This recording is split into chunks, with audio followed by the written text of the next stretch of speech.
नमस्कार दोस्तों, आइए सुनते हैं मन्नू भंडारे जी की कहानी अकेली।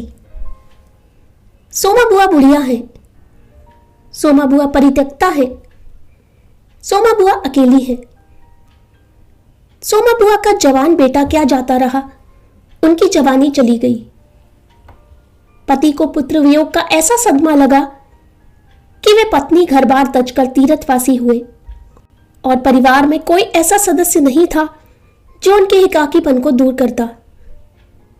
पिछले 20 वर्षों से उनके जीवन की इस एक रास्ता में किसी प्रकार का कोई व्यवधान उपस्थित नहीं हुआ, कोई परिवर्तन नहीं आया।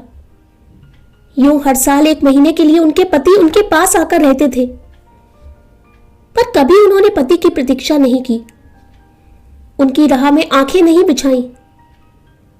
जब तक पति रहते उनका मन और भी मुरझाया हुआ रहता, क्योंकि पति के स्नेहहीन व्यवहार का अंकुश उनके रोजमर्रा के जीवन की अबाध गति से बहती स्वच्छंद धारा को कुंठित कर देता। उस समय उनका घूमना फिरना मिलना जुलना बंद हो जाता और सन्यासी जी महाराज से यह भी नहीं होता कि 2 मीठे बोल बोलकर सोमा बुआ को एक ऐसा संबल ही पकड़ा दे जिसका आश्रय लेकर वे उनके वियोग के 11 महीने काट दें। इस स्थिति में बुआ को अपनी जिंदगी पास पड़ोस वालों के भरोसे ही काटनी पड़ती थी। किसी के घर मुंडन हो, छठी हो, जनेऊ हो, शादी हो या गमी, बुआ पहुंच जाती और फिर छाती फाड़ कर काम करती, मानो वे दूसरे के घर में नहीं अपने ही घर में काम कर रही हो। आजकल सोमा बुआ के पति आए हैं और अभी अभी कुछ कहा सुनी होकर चुकी है। बुआ आंगन में बैठी धूप खा रही हैं, पास रखी कटोरी से तेल लेकर हाथों में मल रही हैं और बड़बड़ा रही हैं। इस 1 महीने में अन्य अवयवों के शिथिल हो जाने के कारण उनकी जीभ ही सबसे अधिक सजीव और सक्रिय हो उठती है। तभी हाथ में एक फटी साड़ी और पापड़ लेकर ऊपर से राधा भाभी उतरी। क्या हो गया बुआ, क्यों बड़बड़ा रही हो? फिर सन्यासी जी महाराज ने कुछ कह दिया क्या? अरे मैं कहीं चली जाऊं सो इन्हें नहीं सुहाता। कल चौक वाले किशोरी लाल के बेटे का मुंडन था, सारी बिरादरी को न्योता था। मैं तो जानती थी कि यह पैसे का गुरूर है कि मुंडन पर सारी बिरादरी को न्योता है, पर काम उन नई नवेली बहुओं से संभलेगा नहीं, सो जल्दी ही चली गई। हुआ भी वही। और सरक कर बुआ ने राधा के हाथ से पापड़ लेकर सुखाने शुरू कर दिए। एक काम गत से नहीं हो रहा था। अब घर में कोई बड़ा बूढ़ा हो तो बतावे, या कभी किया हो तो जाने। गीत वाली औरतें मुंडन पर बन्ना बन्ने गा रही थीं। मेरा तो हंसते हंसते पेट फूल गया और उसकी याद से ही कुछ देर पहले का दुख और आक्रोश धुल गया।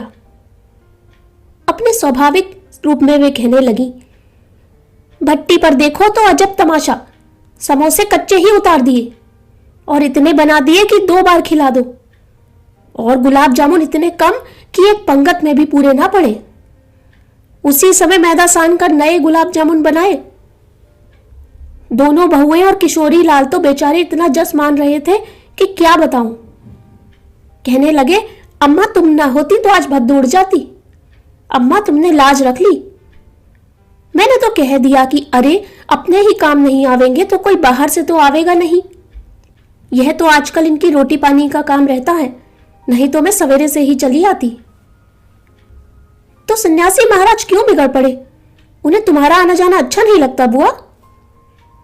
यूं तो मैं कहीं आऊं जाऊं सो ही इन्हें नहीं सुहाता, और फिर कल किशोरी के यहां से बुलावा नहीं आया। अरे मैं तो कहूं कि घर वालों का कैसा बुलावा, वे लोग तो मुझे अपनी मां से कम नहीं समझते। नहीं तो कौन भला यूं भट्टी और भंडार घर सौंप दे। पर उन्हें अब कौन समझावे। कहने लगे, तू जबरदस्ती दूसरों के घर में टांग गड़ाती फिरती है। और एकाएक उन्हें उस क्रोध भरी वाणी और कटु वचनों का स्मरण हो आया जिनकी बौछार कुछ देर पहले ही उन पर होकर चुकी थी। याद आते ही फिर उनके आंसू बह चले। अरे रोती क्यों हो बुआ, कहना सुनना तो चलता ही रहता है। सन्यासी जी महाराज 1 महीने को तो आकर रहते हैं, सुन लिया करो और क्या। सुनने को तो सुनती ही हूं, पर मन तो दुखता ही है कि 1 महीने को आते हैं तो भी कभी मीठे बोल नहीं बोलते। मेरा आना जाना इन्हें सुहाता नहीं। सो तू ही बता राधा, ये तो साल में 11 महीने हरिद्वार रहते हैं। इन्हें तो नाते रिश्ते वालों से कुछ लेना देना नहीं, पर मुझे तो सबसे निभाना पड़ता है। मैं भी सबसे तोड़ ताड़ कर बैठ जाऊं तो कैसे चले। मैं तो इनसे कहती हूं कि जब पल्ला पकड़ा है तो अंत समय में भी साथ रखो। सो तो इनसे होता नहीं। सारा धर्म कर्म यही लूटेंगे, सारा जस यही बटोरेंगे, और मैं अकेली पड़ी पड़ी यहां इनके नाम को रोया करूं। उस पर से कहीं आऊं जाऊं तो वह भी इनसे बर्दाश्त नहीं होता। और बुआ फूट फूट कर रो पड़ी। राधा ने आश्वासन देते हुए कहा, रो नहीं बुआ, अरे वे तो इसलिए नाराज हुए कि बिना बुलाए तुम चली गई। बेचारे इतने हंगामे में बुलाना भूल गए तो मैं भी कैसे मानकर बैठ जाती। फिर घर वालों का कैसा बुलाना। मैं तो अपने मन की बात जानती हूं। कोई प्रेम नहीं रखे तो 10 बुलावे पर नहीं जाऊं, और प्रेम रखे तो बिना बुलाए भी सिर के बल जाऊं। मेरा अपना हरखू होता और उसके घर काम होता तो क्या मैं बुलावे के भरोसे बैठी रहती। मेरे लिए तो जैसा हरखू वैसा किशोरी लाल। आज हरखू नहीं है, इसी से दूसरों को देख देख कर मन भरमाती हूं। और वे हिचकियां लेने लगी। सूखे पापड़ों को बटोरते बटोरते स्वर को भरसक कोमल बनाकर राधा ने कहा, तुम भी बुआ बात को कहां से कहां ले गई। लो अब चुप हो, पापड़ भून कर लाती हूं, खाकर बताना कैसा है। और वह साड़ी समेटकर ऊपर चढ़ गई। कोई सप्ताह भर बाद बुआ बड़े प्रसन्न मन से आई और सन्यासी जी से बोली, सुनते हो, देवर जी के ससुराल वालों की किसी लड़की का संबंध भागीरथ जी के यहां हुआ है। वे सब लोग यहीं आकर ब्याह कर रहे हैं। देवर जी के बाद तो उन लोगों से कोई संबंध ही नहीं रहा, फिर भी है समधी ही। वे तो तुमको भी बुलाए बिना नहीं मानेंगे। समधी को आखिर कैसे छोड़ सकते हैं। और बुआ पुलकित होकर हंस पड़ी। सन्यासी जी की मौन उपेक्षा से उनके मन को ठेस तो पहुंची, फिर भी वे प्रसन्न थी। इधर उधर जाकर वे इस विवाह की प्रगति की खबरें लाती।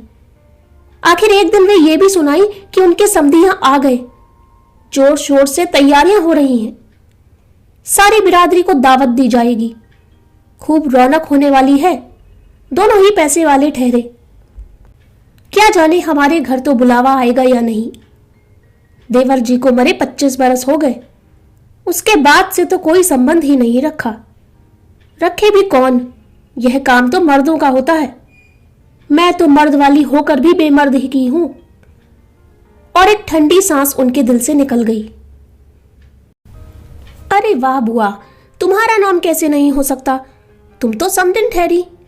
संबंध में ना रहे कोई रिश्ता थोड़े ही टूट जाता है। दाल पीसती हुई घर की बड़ी बहू बोली, है बुआ, नाम है, मैं तो सारी लिस्ट देख कर आई हूं। विधवा ननद बोली। बैठे ही बैठे एकदम आगे सरक कर बुआ ने बड़े उत्साह से पूछा, तू अपनी आंखों से देख कर आई है नाम? नाम तो होना ही चाहिए। पर मैंने सोचा कि क्या जाने आजकल की फैशन में पुराने संबंधियों को बुलाना हो ना हो। और बुआ बिना 2 पल भी रुके वहां से चल पड़ी। अपने घर जाकर सीधे राधा भाभी के कमरे में चढ़ी। क्यों री राधा, तू तो जानती है कि नए फैशन में लड़की की शादी में क्या दिया जावे है। समधियों का मामला ठहरा, सो भी पैसे वाले। खाली हाथ जाऊंगी तो अच्छा नहीं लगेगा। मैं तो पुराने जमाने की ठहरी। तू ही बता दे क्या दूं।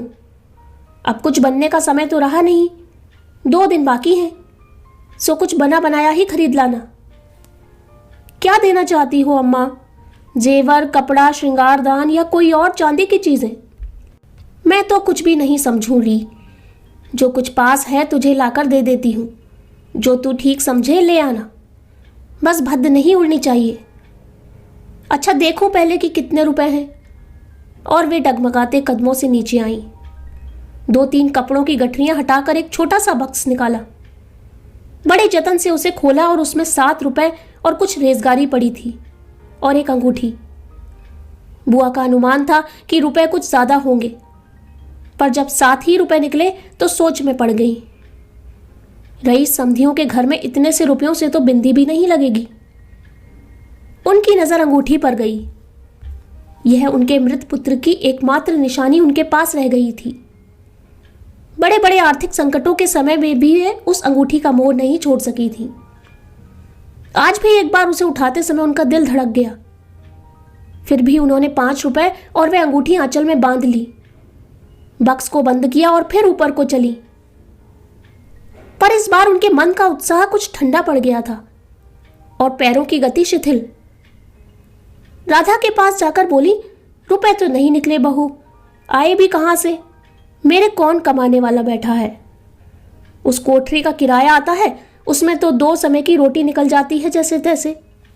और वे रो पड़ी। राधा ने कहा, क्या करूं बुआ, आजकल मेरा भी हाथ तंग है, नहीं तो मैं ही दे देती। अरे पर तुम देने के चक्कर में पड़ती ही क्यों हो? आजकल तो लेने देने का रिवाज ही उठ गया।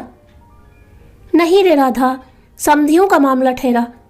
25 बरस हो गए तो भी वे नहीं भूले, और मैं खाली हाथ जाऊं? नहीं नहीं, इससे तो ना जाऊं सो ही अच्छा। तो जाओ ही मत, चलो छुट्टी हुई, इतने लोगों में किसे पता लगेगा कि आई या नहीं। राधा ने सारी समस्या का सीधा सा हल बताते हुए कहा। बड़ा बुरा मानेंगे, सारे शहर के लोग जावेंगे और मैं समदिन होकर नहीं जाऊंगी, तो यही समझेंगे कि देवर जी मरे तो संबंध भी तोड़ लिया। नहीं नहीं, तू ये अंगूठी बेच ही दे। और उन्होंने आंचल की गांठ खोलकर एक पुराने जमाने की अंगूठी राधा के हाथ पर रख दी। फिर बड़ी मिन्नत के स्वर में बोली, तू तो बाजार जाती है राधा, इसे बेच देना और जो कुछ ठीक समझे खरीद लेना, बस शोभा रह जावे इतना ख्याल रखना। गली में बुआ ने चूड़ी वाले की आवाज सुनी तो एकाएक ही उनकी नजर अपने हाथ की भद्दी मटमैली चूड़ियों पर जाकर टिक गई। कल समधियों क्या जाना है, जेवर नहीं तो कम से कम कांच की चूड़ी तो अच्छी पहन ले। पर एक अत्यंत लाज ने उनके कदमों को रोक दिया। कोई देख लेगा तो? लेकिन दूसरे क्षण ही अपनी इस कमजोरी पर विजय पाती सी वे पीछे के दरवाजे पर पहुंच गईं और 1 रुपया कलदार खर्च करके लाल हरी चूड़ियों के बंद पहन लिए। पर सारे दिन हाथों को साड़ी के आंचल से ढके ढके फिरी। शाम को राधा भाभी ने बुआ को चांदी की एक सिंदूरदानी, एक साड़ी और एक ब्लाउज का कपड़ा लाकर दे दिया। सब कुछ देख पाकर बुआ बड़ी प्रसन्न हुई और यह सोच सोचकर कि जब वे यह सब दे देंगी तो उनकी समधिन पुरानी बातों की दुहाई दे देकर उनकी मिलनसारिता की कितनी प्रशंसा करेगी, उनका मन पुलकित होने लगा। अंगूठी बेचने का गम भी जाता रहा। पास वाले बनिए के यहां से एक आने का पीला रंग लाकर रात में उन्होंने साड़ी रंगी। शादी में सफेद साड़ी पहनकर जाना क्या अच्छा लगेगा? रात में सोई तो मन कल की ओर दौड़ रहा था। दूसरे दिन 9 बजते बजते खाने का काम समाप्त कर डाला। अपनी रंगी हुई साड़ी देखी तो कुछ जची नहीं। फिर ऊपर राधा के पास पहुंची। क्यों राधा, तू तो रंगी साड़ी पहनती है तो बड़ी आब रहती है, चमक रहती है, इसमें तो चमक आई नहीं। तुमने कलफ जो नहीं लगाया अम्मा, थोड़ा सा मार दे देती तो अच्छा रहता। अभी दे लो, ठीक हो जाएगी। बुलावा कब का है? अरे नए फैशन वालों की मत पूछ, ऐन मौकों पर बुलावा आता है। 5 बजे का मुहूर्त है, दिन में कभी भी आ जावेगा। राधा भाभी मन ही मन मुस्कुरा उठी। बुआ ने साड़ी में मार लगाकर सुखा दिया। फिर एक नई थाली निकाली, अपनी जवानी के दिनों में बुना हुआ क्रोशिया का एक छोटा सा मेजपोश निकाला। थाली में साड़ी, सिंदूरदानी, एक नारियल और थोड़े से बताशे सजाए। फिर जाकर राधा को दिखाया।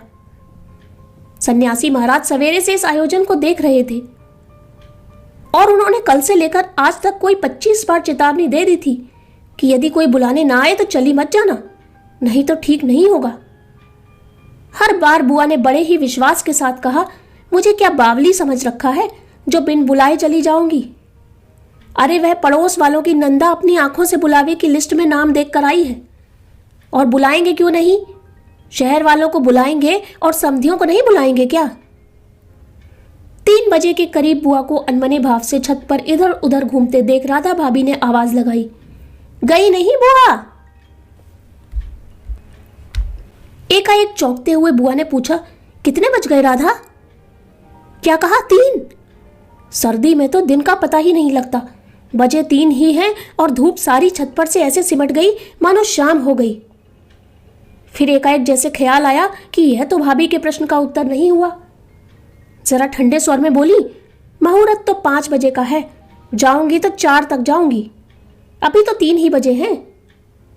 बड़ी सावधानी से उन्होंने स्वर में लापरवाही का पट दिया।